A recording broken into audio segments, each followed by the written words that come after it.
ekyabakyala okugirayo abasajja akambe ate munange ekyewuunyisa abakyala bebasinga okukikola kubanga babeera balowooza nti it's the only power they have kambe oba piro oba mazzi gookya naye nze nsaba nnyo omuntu yenna even if it's not in relationships mu bulamu bwaffe let us use everything but not anger tukozesa ebintu byonna let us use everything but not anger mbi nnyo nti ekuleetera emize ekuleetera ebigambo ekuleetera ebikolwa ekuleetera ebirowoozo by'otandibadde nabyo gwe ng'olina mwami wo akukoze byonna byakukoze because I mean omusajja ono oba omukyalo ono muntu gwe nga gwe kyolina osooka otegeera mu mutima gwo nti omuntu ono gwenfumidde oba omuntu ono gwempasizza si malayika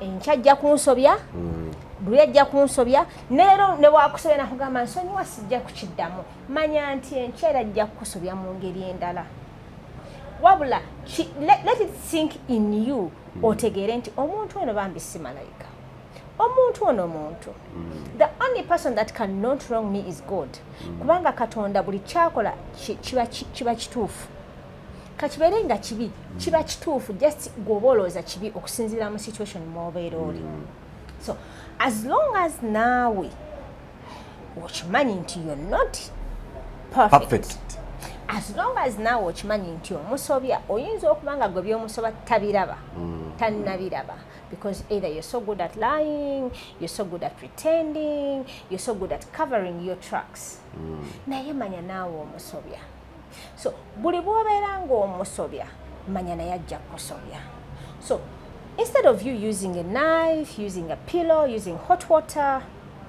use communication, use conflict resolution ideas, strategies, use empathy, use respect, use so many things in your marriage rather than anger.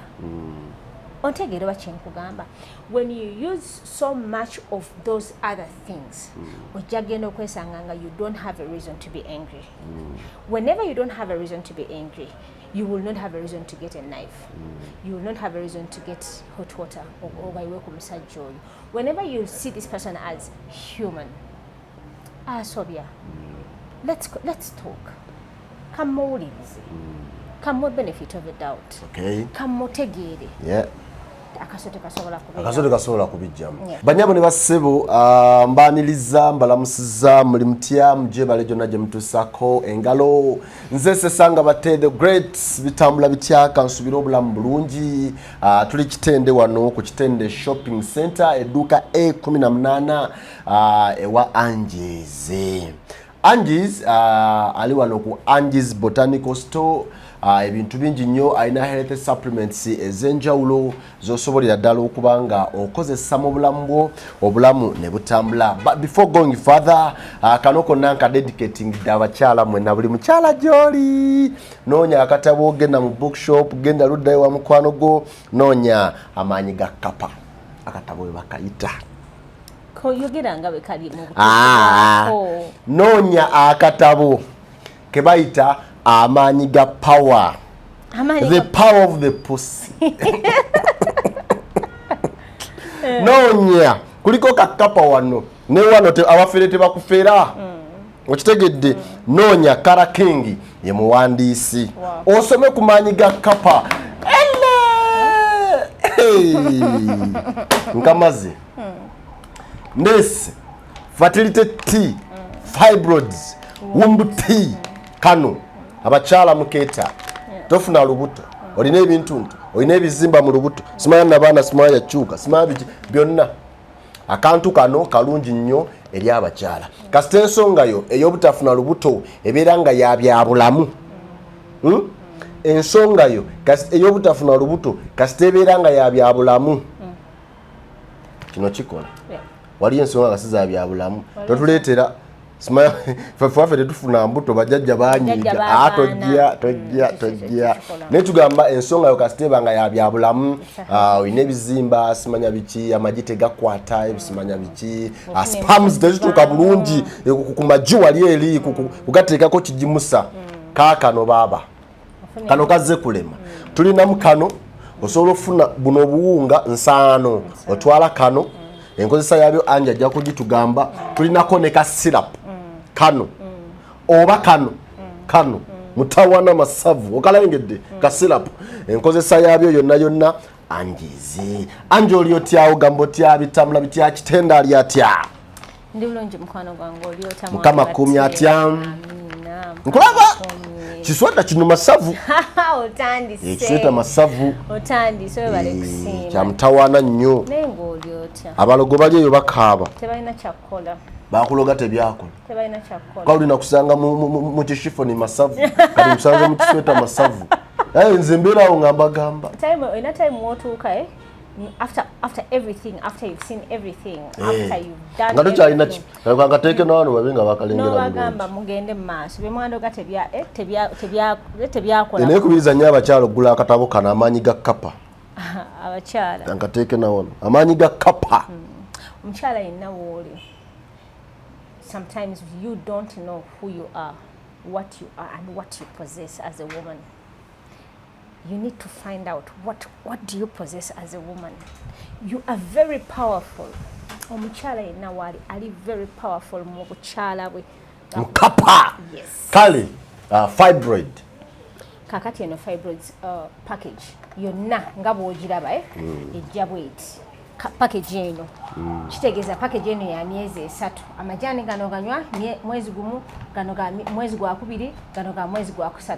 Kati bino byonna binywewa myezi 3. Oba otegera kyenkugamba. Eno na package ya myezi 3. Eriemu na package ya myezi 3. Full dose. Full dose.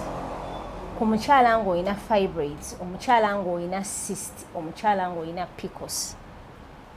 Simanya tosobola holdinga lubuto. Simanya you have excessive bleeding. Simanya your periods are not regular. Leero ofuna enchato ofuna. Leero bw'ofuna nnyo enchato ofuna nnyo. This is it. It is a full 3 months package. Mitwala 5,600. Yonna eno gy'olaba eri natural. Temuliimu yadde it's a non-GMO. Byonna biri non-GMO. Byonna tebirina preservative. Byonna biri perfect. Natural. 5,600. Omukyala yenna kabeere nga munange the saddest part of it oba kyennayongedde okutegeera nti omukyala wadde bamulongooseza fibroids zisobola okuddamu ne zikula wadde bakulongoosa wadde tebanna bakulongoosa ne ziddamu ne zikula this is the absolute solution for you gwe ng'omukyala. I can give you guarantee about this whole package nti bwe biba tebikoze you come back for your money. Komawono ne ssente zo abamu ba Luganda bakujjukiza bwe kiba tekikoze eno package bw'ogitwala n'etakola emitwalo 5,600. komawo ono ne ssente zo kyokka kyensobola okugamba odda no ndi wano ndowooza ku kapa kakati bwe tutandise banyama ne basebo tuline Angies wano ku Angies Botanical Store ekitende wano ku kitende shopping center duka 18 tuba twogera ebigambo ebiri ku bulamu bwaffe ku mukwano ne ku nsonga ezitambula mu sides eyo Angie mbeerawo ne neebuuza ne ndaba ebitambula bwe ndabye amaanyi ga kapa wano ne ŋŋamba abakyala Mungu yabateekateeka nti nno omukyala n'omwami kati bano abanjula abasajja ababiri abanjula abasajja abasatu abaafuula abazadde ekyokuzannyisa ndwadde eri mu bakyala nkyukakyuka yansi mbeera ya mutimbagano kyekigenda mu maaso bambi ekintu kino kyenyamiza n'okwenyamiza oba ndwadde eri eyo mu lusayansi gye mubeera ng'ekwata ku bwongo ekintu kino kyenyamiza n'okwenyamiza nti omukyala yatendekebwa oba yazaalibwa okubanga obufumbo bwatandise bwebwo era kati wano mu Buganda balina emikolo gye bakola ku mukyala atandika obutandisi okufumbirwa. Kirala bw'ogenda mu bufumbo oba omwami n'akufaako oba omwami n'akukuba n'akugamba n'akulemesa obufumbo si nti ggwe n'ovaayo kubanga tewayagadde bye wasanzeeyo. Obufumbo bulina kubeera ddu oddaayo. Abakyala ab'ennaku zino tetukyatendekebwa bufumbo, tetumanyi value ya bufumbo. Abakyala abasinga bakimanyi si n'abakyala abawala. Abazadde baffe tebakyasobola kugamba nti kati ono mwana muwala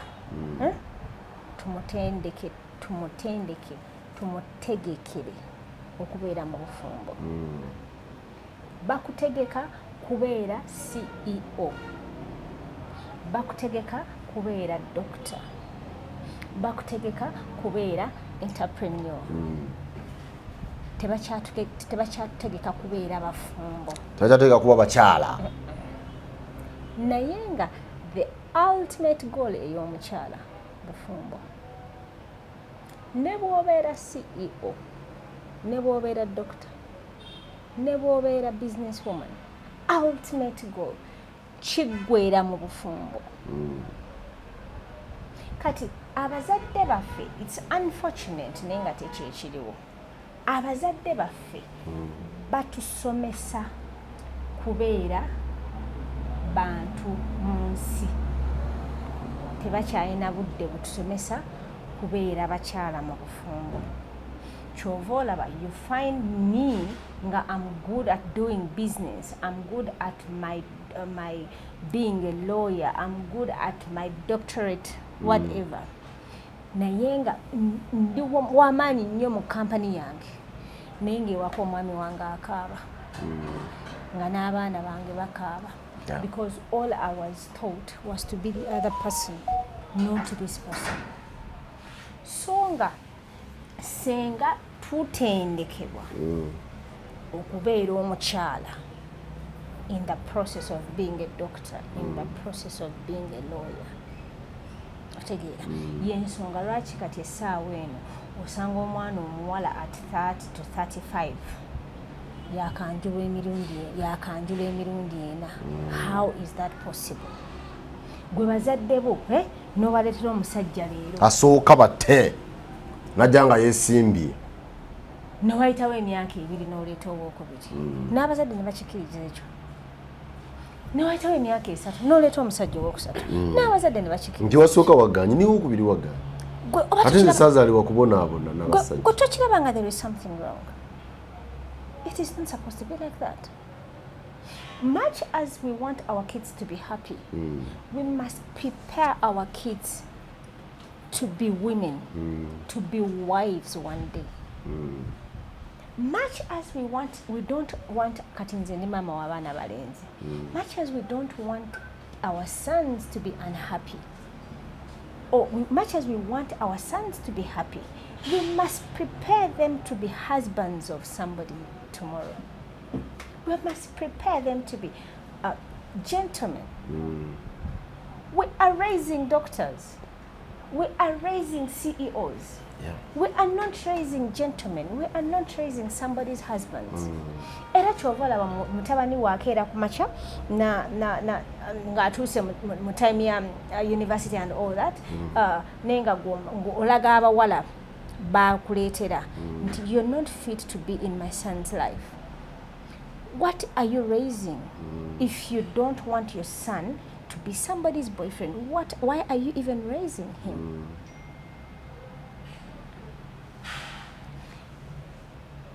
Edda nja kwogera nnyo ekigambo edda because abantu bedda balina ensa compared to us. Ffe kye tulina civilization. Ate civilization eno gye tulina tugina in a bad way.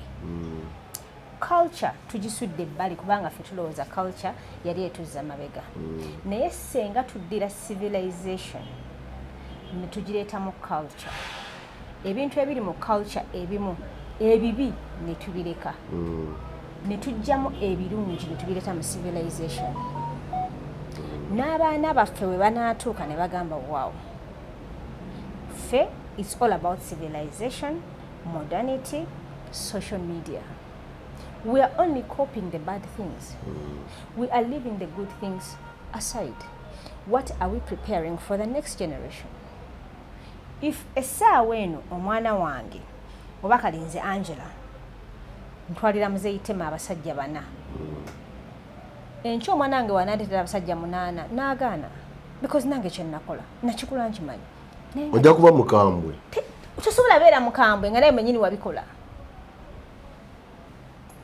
tosobola kubeera mukambwe gwe menyini wabikola andi ojja kulaba ng'omwana we alemereddwa ate nga nze mbikolize kitegeeza nze bwe mba nsobola okukikola essaawa eno nze omwana wange ate ye ajja kikola emirundi 3 kwena times 2 times 3 times 4 so this nze njiyita abnormality. This abnormality has to stop. We should go back to our roots and look at how our grandparents, look at how our ancestors used to do these things. We may apply modernity, but with the sense of our culture. Let's leave the bad things out. For example, let's leave this thing of saying omwana omuwala baweze emyaka 15 kasi tatandika okusuula omukono emabega afumbirwe. That is not right ekikyasoboka. Wabula essaawa eno njagala omwana wange omuwala ka princess kange njagala kasooke kabeere ka doctor kalowooza ku kyokufumbirwa naye tegese bulungi nga tagenda kubeerawo ng'anyoomebwa atagenda like she needs to add value to the man she's going to get married to. That is why she's being a doctor now. That is why I'm training her to be a doctor. But at the same time, training her to be somebody's wife. Yeah. Does that make sense? What is the problem? Abazadde ffe tulina obuzibu kubanga we batuleetera tukkiriza twaniriza bwaniriza olw'okuba tetwagala baana baffe babeere mu bulumi, tetwagala baana baffe bayite mu mbeera nzibu ate ne bwe tulaba ensi wegamu nange ensi bwetulabika bwetambula biki oba oliyagize kola kino gasiya. Abazadde be balina omutawaana owaffe abatwala ffe tulina omutawaana byombi naye ng'okusinga ddala kibira ku bazadde baffe. Okusinga ddala kibira ku bazadde baffe. Mulimu abazadde nze nkimanyi mami wange senga akyaliwo mulimu ebintu byetasobola mugamba even if yali akwagala nnyo, even if nga akuwuliriza nnyo, she has your best interests at heart, nga mulimu ebintu byetasobola mugamba nga tosobola keera kumakya nomugamba mami nze omusajja ngenda vaayo omusajja ambonya nga tosobola mugamba bintu ebyo. So omuzadde as long as omwana akimanyi nti nze mama wange betajja bikkiriza n'omwana ajja gamba nze ngenda kuddewa mama wange. So abazadde balina 50% obligation ku kino. Balina wadde ffe abaana tubeera ne 50% obligation ku kino n'abazadde balina 50%. Kubanga gwe ng'omuzadde oyagala omwana wo owulirize interests ze. Naawe omwana oyagala ogambe maama wo what is bothering you. Naye maama wo basenga baffe ne bakojja baffe okwagala ebyenfuna n'obutaagala abaana b'abannyinaabwe n'obutaagala abaana b'abaganda baabwe balemeddwa okukola omulimu ogwabwe. Nti basenga baffe they only care about that man ayina ssente. Basenga baffe they only don't want basenga baffe tebagala abaana b'abannyinaabwe bafumbirwe bulungi basinga abaana baabwe. Basenga ne balema okukola omulimu ogwabwe. Ne balema okuluŋŋamya abaana b'abannyinaabwe. Wabula nga bamaama baffe ndowooza it's out of culture and out of respect batya mulimu ebintu bye batasobola tugamba. Wabula gwe bw'ofuna gwe ng'omwana bw'ofuna okulemererwa the only person gw'osobola okugenda okugamba obuzibu bwo abeera maama wo.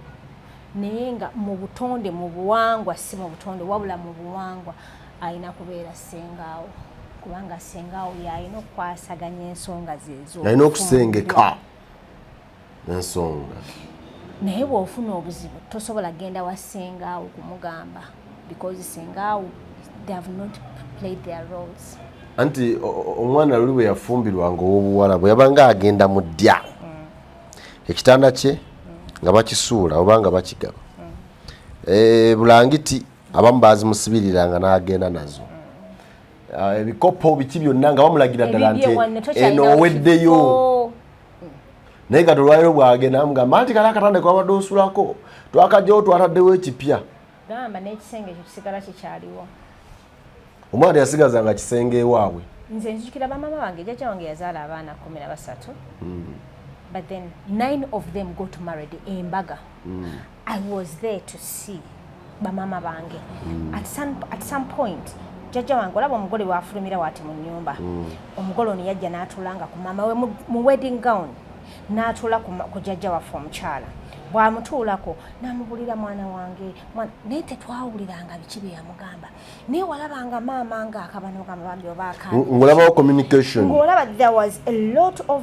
emotional moment there was a lot of communication naye nga communication eyo yakumutima emuyingira omugole naye but later I was meant to understand balinga bamugamba mwana wange kati nga kwogenze kati olwoka ofulumya ennyumba olwogenze wano tewakyaliwo kifo kyolina kifo kyo wano tewakyaliwo buliri bwo kyona okusanga ewa bbaawe yeewuwo bwobanga okujjako ng'omusajja musezi obanga mutemu those are the only two things gyebatagumiikiriza n'obusezi tebukuzzayo wamu ndowooza okitegeera okujjako ng'omusajja agenda kukutema naye omusajja bwakkuba guma kyoba olina okukola weewale nnyo obutakubwa bw'oba omanyi nti omusajjawo kaggoggo baabayitanga kaggoggo bw'oba omanyi nti omusajjawo kaggoggo weewale nnyo okubeera mu kkubo lye mwana kkubira bw'oba omanyi nti omusajjawo tayagala kino weewale nnyo naye gwe kyoba omanyi wano tokyalinawo ki naye ffe essaawa ya leero nze ku mbaga nziraba mbalaba nga bagamba mbu omwana wange omuto tetaliiko kamogo omukomyawo taliiko ki kamogo well that is fine oli mu kugamba omusajja oli tokuba mwana wange but oli mu kugamba mwana wo nti kola buli kimu kyoyagala omusajja nze gye ndi eno wakoonerako bw'ati nja kumuteera mu lujjudde lw'abantu taata ali mu kugamba omwana we omuwala nti gwe kola buli kimu kyoyagala ewange wakyaliyo ekifo well in the actual sense olina kugamba mwana wo nti mwana wange kano koogenze genda okole generation eriyo genda okola omukululo ogugwo kyova wano n'ogenda okukola abaana ababo n'abazzukulu ababo kwe balizimbira kale bwe tutambula tuli ne Angies wano ku Angies Botanical Store ekitende ku Kitende Shopping Center tugezaako okutunuulira omwana ow'obuwala omwana ow'obulenzi tutunuulira obufumbo leero twayogedde kano ka fibroid fertility tea osobola okayita wumbuti abakyala basifuna mbuto naye ng'ensonga yo yakisawo yabulamu otofuna lubuto amagi simanya nazibikira wano simanya biki ogenda mu nsonga omalamu nnaku 9-12 n'ebintu ebirala bingi nnyo ebikwatagana awo simanya amagi tegajja bulungi simanya spams tezituuka simanya biki byonna osobola okukozesa akantu kano osobola okukozesa package yonna nga bweri mulimu kano then mulimu tulinamu ensaano tulinamu ne syrup oba ka oil because oil iba birala ka syrup wekali osobola package yonna okugikozesa obulamu ne butambula Angies bino byetwogerako bye bireetedde okubanga obufumbo tebukyawangaala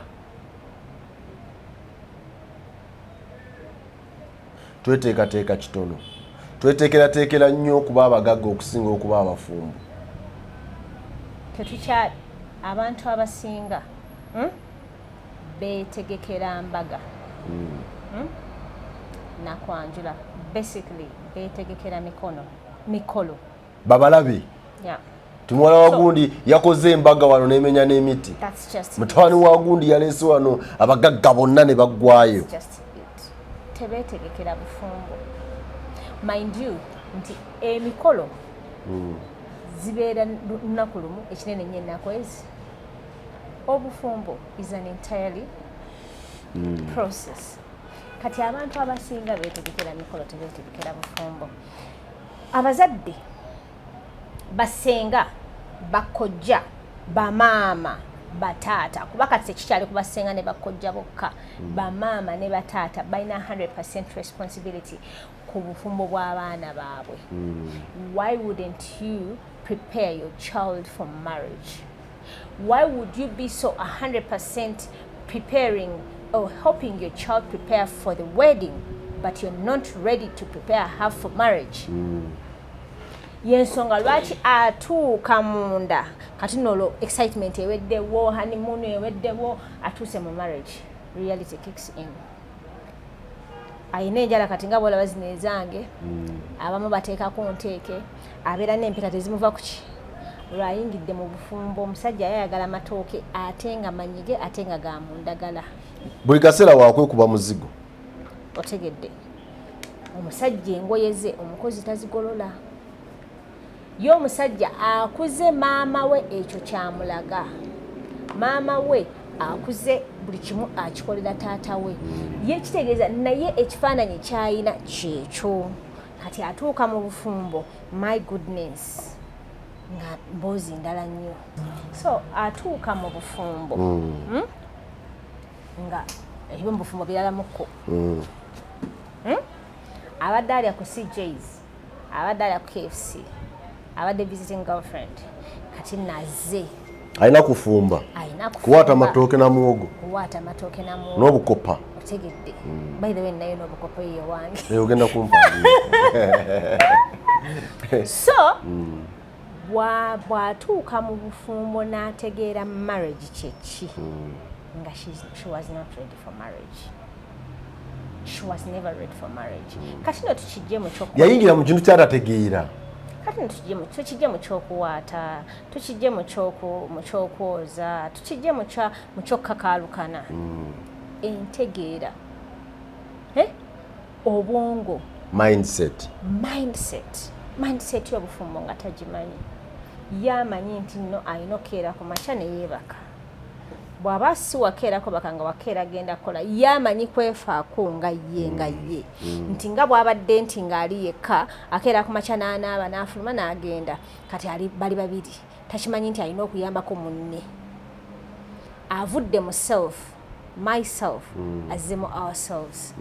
Avudde mu I azze mu we. Kati tannakitegeera nti bali mu we. Bayingidde mu plural.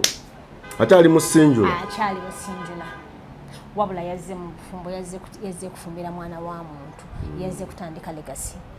And I think 70% of women balowooza nti nno obufumbo is sex. Having sex on daily basis. Nti omusajja ensonga kibabuuza nti abasajja mwagala ki? Nkwekubira akawo. Nteekayo obudde bwange neekolako nsange nga ndi malembe. Ne batamanya nti nno kye bayita obufumbo kirina emitendera, kirina emitendera mingi, kirina obuwakatirwa bonna bw'olina okutuukiriza.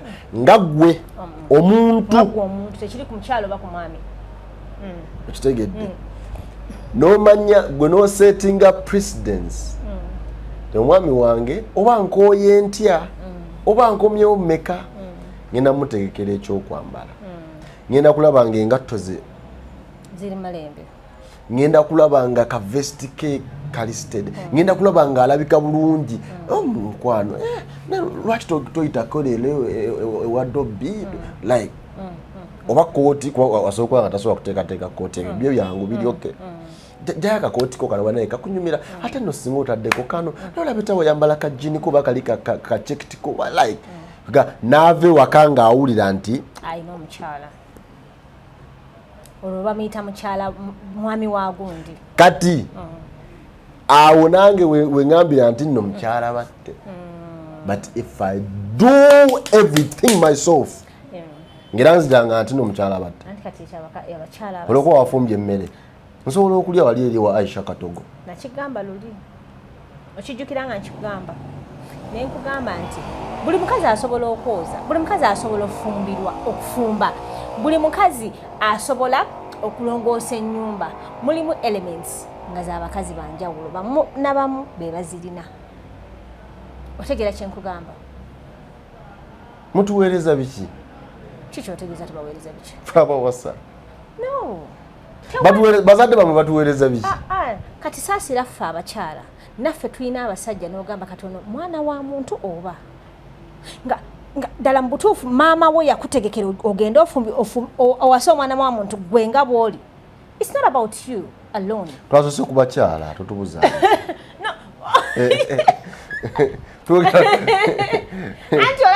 When you come like that. Otandika. Yeah, true. When you come like that, I'll come to defend the women because I know it's about the men as well. But abakyala mpaji nene nnyo ate nga nkulu nnyo mu bufumbo buno. It is actually the biggest pillar mu bufumbo buno. Abantu tebakimanyi. Abantu balowooza nti omwami ye biggest pillar. It is because omukyala pillar nene nnyo neewe omwami is of leadership oba is for leadership. Abaami omwami aliwo to lead us. Omukyala aliwo kuwa mwami mirembe asobole okuba leadinga. Omwami atayina mpaji kwayimiridde tasobola ku leadinga. Abazadde baffe ennaku zino bali mu kutegekera abaana bawala kweyombekera. Abaana abawala ab'essaawa eno they are so dedicated to being single than being married. And they are proud. And they are proud because they are ignorant about it. That's ignorance. Buli omu Katonda yamubumba ng'alina okubaako mukyala gundi oba mwami gundi. If you are proudly single, you're ignorantly saying it. You're ignorantly talking about it. Bw'obanga gw'owulira nga kya muwendo nnyo okuba ng'oli single at 25, at 30, 40. 25 oba okyali muto. Myaka gyaffe, mu myaka gyaffe oba okyali. 25. Omanyi lwaki ngamba nti oba okyali muto? No. Omanyi lwaki ngamba nti oba okyali muto? Ebiseera ebisinga oba waakamaliriza okusoma. So you're entering a new zone. But at 30, at 40, you're proudly single. I've seen men batandise okuzaala at 40. Agenda okuweza 45 ng'alina abaana bali mu nursery. Katonda bwe muteekerateekera tonzi waffe yasalawo. Ebintu ebimu Katonda si yasalawo. Ebintu ebimu atuleka. Katonda abulesinga kye tuba tusazeewo. Ebintu ebimu atuleka. Ne tukozesa obwongo bwaffe. Obwongo bwaffe ne butugamba Katonda yasalawo naye nga Katonda si yasalawo. Kuba Katonda tagenda kujja mu nnyumba ye akugamba genda okwane owase. And the funniest thing is bana abasajja kanjogera okusinga ddala ku basajja. Bana abasajja b'emyaka 4 and they are single. They are sleeping with girls every day. They just don't have the sense of commitment. They are scared to commit themselves. They are scared to be responsible. Aina abakyala mukaaga, aina abawala mukaaga. Yes, bana abawala mukaaga leero alabayo omu n'amuwaayo 10 ne wiiki ejja n'alabayo omu n'amuwaayo 10. They are okay with that. It is the sense of lack of responsibility, lack of commitment. Mama oba abazadde bamukuza bamulaga kubeera CEO. Tebamukuza nga bamugamba you're going to be somebody's husband. Chovola batuuka at 30, 35. Ngali okay with being single. Ngali okay with being non-responsible about anybody. Oshitegeera. Yeah. So, bw'obanga okuza omwana mwami batte mukuze n'ebintu ebyo career wise and relationship wise, because these things work hand in hand. Yeah.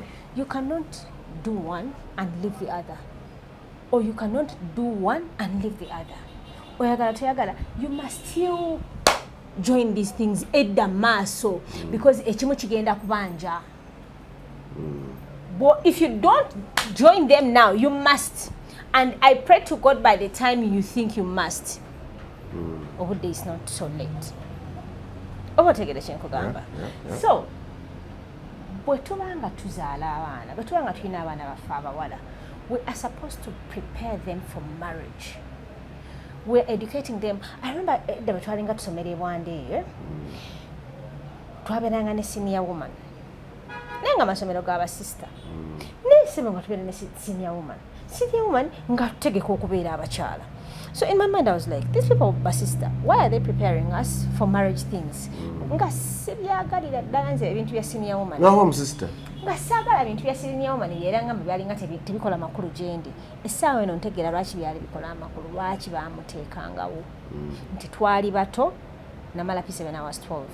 Twali bato, but baali bakimanyi nti balina to preparing to be somebody's wife. Amasomero g'ennaku zino, what they call kusomesa is ballet, swimming lessons, simanya bichi lessons, guitar lessons. I don't think balina ba senior woman. Mwege mwita modern schools, gasomesa baana bintu bya luxury. Chovola bakati tulina a lot of graduates nga bali single. A lot of graduates abali married, they are married, they are single married. And abalabali independent married.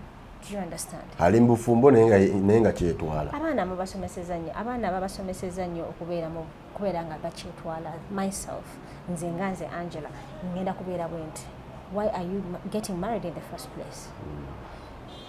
Forces zimusika okuba nti alina okubeera married. Forces zimusika okubeera married. Naye nga wansi roots tezamutendekebwa kubanga afuuka married. Kyova olaba atuuka mu bufumbo after 2 years. It's not working. Whatever it is not working. Era n'abazadde nga bakiraba, it is not working. Omwana yali so determined okubeera the next CEO, ali so determined okubeera the next executive, the next. Nenga mubulira ebiri ewaka, tamanyi na mwami we bwali. Omwami ali mu bufumbo, omukyala ali mu bufumbo. They are inside, they're just staying in the same house independently. Ekinene nnyo abantu abasaba be babeerako ne bapasita baabwe. So you come to find out that bapasita baffe ab'ennaku zino, people are so scared of their pastors, of their priests, than they are scared of their husbands. How does that make sense? How does that make sense? Why would you be scared of the pastor and don't be scared of your husband? Why would your pastor tell you something that you can understand, that you can digest and put into consideration, but you cannot get this very information from your mom? Mama wachigamba olaba mama kyakola tekikola makulu. Kubanga yabuuka stage ya ino kigambirako.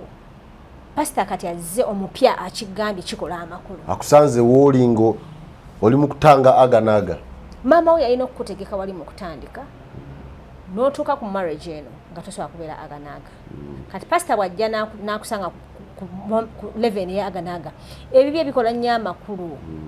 Mama wo tebikola makulu kubanga mama wo yalina bigambira eno wandibadde tobisanga kati. Omusango tugunenyeza ensi. Omusango tugunenyeza ensi. Tosobola kunenyeza nsi musango. Tosobola kunenyeza nsi musango. Ensi yeffe. Tugunenyeze bazadde. Bazadde. Omwana bwe kyabava mu ngalo. Okimanyi nti essaawa eno abazadde abatono, mulimu abazadde abatono nga batte bw'oba ogenze ewa taatawo totula mu ntebe nga naye mwali. Okimanyi nti abazadde tumanyi bali primitive. Naye ng'oyo omuzadde gwe bagamba nti totula mu ntebe nga naye mwali, ye muzadde atasobola kukkiriza musajja wakubiri. Ye musajja abasajja abategeera abanoonya abakazi gwe bagamba bw'owassa mu nnyumba eyo oba wasizza. upon all the distractions that we have, upon all the social medias, upon all the knowledge we have, omuntu omu bw'amanya family eyo, bano bonna abeera ku social medias, omuntu omu bw'amanya family eyo aba ayagala ne munnemu abajja kuba amanyi these people still have values. So we are coping only the bad information. We have failed to sieve the bad information. The good information. You can imagine oli mubala ne tata how. Oli mu club ne tata you're twerking while your dad is seated. How? Taro bano kaleko. Nengo imu nesaza. How? How can you talk? Man. No man. Yeah. It is not like that. Can you imagine we go out with my dad? How? Era yo tata agenda okugamba mulujjudde lw'abantu ku mbaga agambe omwana owange bwakulema munzirize. Bwakulema munzirize otya? Gwe omwana wamukuza awasibwa alemwe. Wamukuza bwawasibwa agende atandike generation eyiye nga gwe bwatikola generation eyiyo ne mukyalawo. Lwaki oli mugamba omwana mulujjudde lw'abantu oli mukutiisatiisa n'omusajja nzize bwakulema munzirize. Fii etandikirawo wennyini.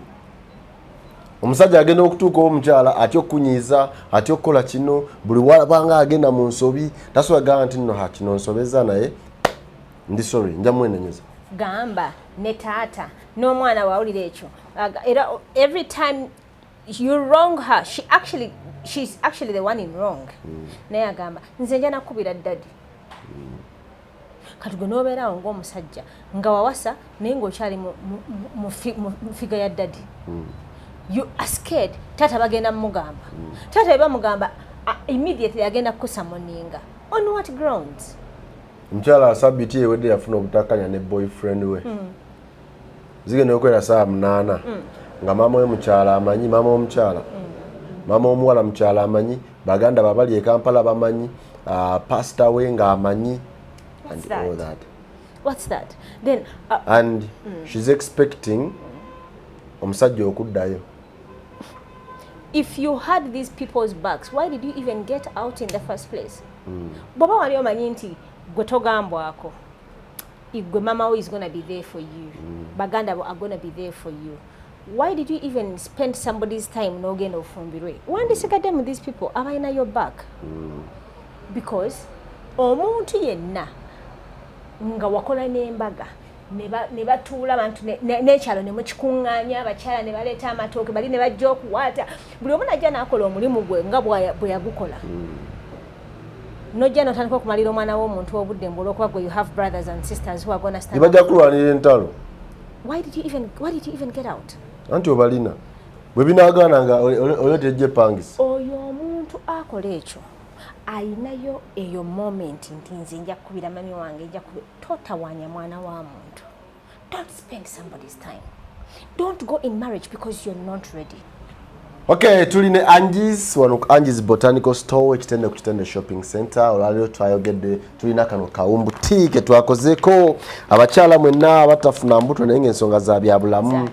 Yes, ensonga ya byabulamu abasawo bakugamba nti nno kino kyekyalemesa simanya nabaana yazima tegula bulungi asimanya amagi gaba manafu simanya olubuto mulimu hiti nyingi. Yes, tosobola kusitula mwana mu lubuto ekisawo tekisobola olubuto tekisobola kusitulira mu mwana kano lyeddagala banyabo ne basebo package oba osazeewo gamba nti no kano kengenda okunywa leero ekawungezi nyweko kali obunywa lumu. This is what happens kano okanywa every night ng'ogenda kwebaka buno bombi obunywa every night buli lunaku ng'ogenda kwebaka ofunako the smallest spoon half of the smallest spoon buli lunaku n'oteeka mu kikopo kimu oli waddembo kano kafumbiramu oba nakano kafumbiramu buli lunaku n'onywa for 3 months kano bino bigenda wamu ofunako ejjiiko buli lunaku kumakya oba akatoneera kwa akatini so kalika akawungezi kano kakumakya kano kaka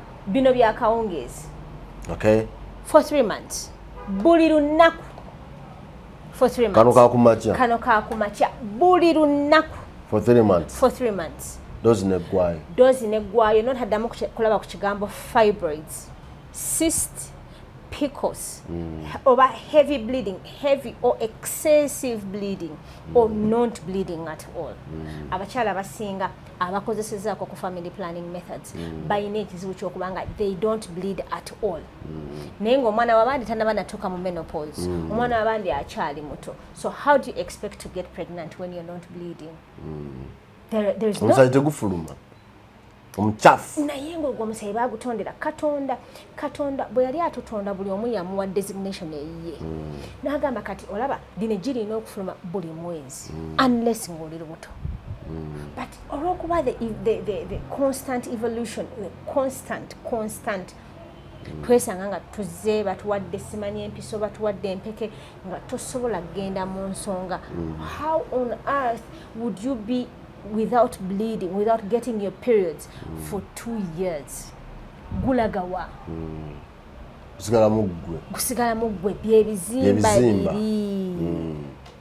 Byebirwadde ebyo bye tulaba. Naye nga abazadde baffe tetwabiwulirako nga babyogerako. Bizze kati. Because tuzze tufuna ebintu bye tuteeka mu mibiri gyaffe bye tutalina kuteekamu. Okay, akasembayo Angela. Yeah. Nalabye omukyalo okwo ku social media ng'akutta akaswaga mwami we omanyi wafuna kyakuzanyisa ngenda kufumita akasonga weebase ngenda kutta naye omukyala nga mukawe naye ng'akutta omwana ozadde wa myezi nga 4-5 awo yawadde muto nga akyasitulidde wano abakazi nga bakambuwadde what's going on naye nga bino bye bitiisa abaana ab'obulenzi bato bange okuwasa. Olaba John yaje nabadde kubanze kati nongamba yo statement olwo lwennyini ndeka nze nagafanga sirwadde nzije Angelo gambi waki bane twalijjanjabyeko bannange twalijjanjabyeko bate wange omwana afiridde mmanyi omwana w'omukazi wesansabaga mukyala wange yesansabaga mama wange yesansabaga. Nedda mukwano sisobola kwesansabaga ate kutuuka ku mukyala wo ne maama wo nga nfa. Ani mwana mama wesansabaga. Emikene gyo kwesansabaga gye gyawukana. Mukimugunyu kubasaka.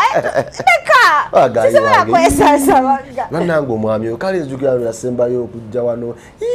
Kale namukwera ku ssimu. Bannange biki. Naye ensi eno. Wana wange buli wali babusibye ebyayi. Bumulekwa. Ndeka. Kakati ekintu ekyo kiraba. Olaba ekintu ekyo ekyabakyala okugirayo abasajja akambe. Ate munnange ekyewuunyisa abakyala be basinga okukikola kubanga babeera balowooza nti it's the only power they have. Kambe oba piro oba mazzi gookya. Naye nze nsaba nnyo omuntu yenna, even if it's not in relationships, mu bulamu bwaffe, let us use everything but not anger. Tukozesa ebintu byonna, let us use everything but not anger. Anger mbi nnyo nti ekuleetera emize, ekuleetera ebigambo, ekuleetera ebikolwa, ekuleetera ebirowoozo by'otandibadde nabyo. Gwe ng'olina mwami wo akukoze byonna byakukoze, because I mean omusajja ono oba omukyalo ono muntu gwe nga gwe kyolina osooka otegeera mu mutima gwo nti omuntu ono gwenfumidde oba omuntu ono gwempasizza si malayika. Enkya ajja kunsobya, buli ajja kunsobya, neero ne bwakusobya nakugamba nsonyiwa sijja kukiddamu, manya nti enkyera ajja kukusobya mu ngeri endala. Wabula let it sink in you otegeere nti omuntu ono bambi si malayika. Omuntu ono muntu. The only person that cannot wrong me is God. Kubanga Katonda buli kyakola kiba kituufu. Kakibeere nga kibi kiba kituufu just gwobolooza kibi okusinziira mu situation mw'obeera oli. So as long as naawe okimanyi nti you're not perfect.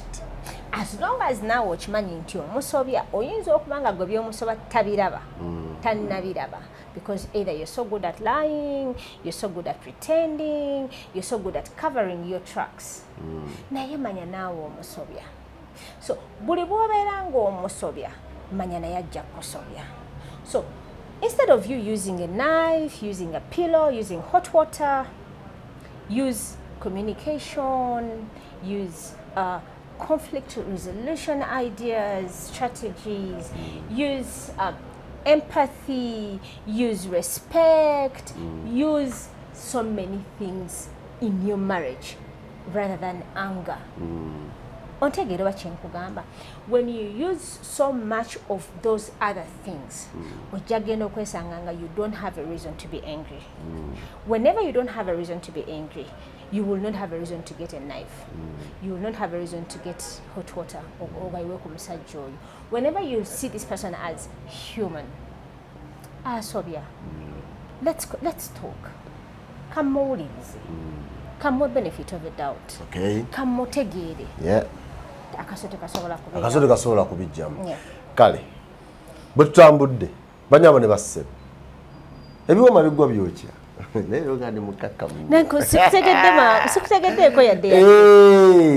Ebiwoma bigwa byokya banyabo ne bassebo tubadde era wo tukyali wano ekitende ku kitende shopping center tuba ne Angies ku Angies Botanical store nga twogera ebintu tutunulira nnyo abaana abo tutunulira nnyo omujiji guno abaana ab'obuwala n'ab'obulenzi nyingira bufumbo biki mulimu obuntu obwo muba nabwo obwo obw'ekisirusiru obwo bwe tukwata mpolampola ne tubumanaginga ne tulaba abyetwogera jjamu bye tuba twogedde osobola okuba ng'olinamu gyogaa nti wano kyali bwekiti wano gundi nosobola okuba ng'otereeza munnange kubanga ffenna tuli baana b'abantu ffenna tuli bantu tusobya twonoona bayibuli egamba nti twonoona mu kulowooza mu kwogera mu kukola ne mu butakola okitegedde so kitegeeza nti mu mbeera mwonna mw'oli osobya toli malayika toli perfect ekyo kiteeke mu mutwe kiteeke mu mutima kiteeke mu birowoozo. And no one expects you to be perfect. Omuntu yenna akusuubira okuba nti osobya era oyo omuntu omanyi ba pedophiles abo abantu be basinga okulaga society nti bali perfect. Ye musajja ayambala amasuuti, ye musajja abuuza ekyalo kyonna okuva wavedde akapaka ku mulimu, ye musajja ali exemplary ku mulimu, ye musajja buli omu gwagamba bannaye n'asaba counsel. Like everybody would be wanting to look up to those people. Yeah. Guess what? Aba basajja be basinga okutukwatira abaana, be basinga okumolestinga abaana because they are not perfect. They are only portraying. Basinga okuba abakazi ewaka. They are only portraying to be perfect. Nobody is perfect. But banyabo ne bassebo nze sesanga bate the great akuume.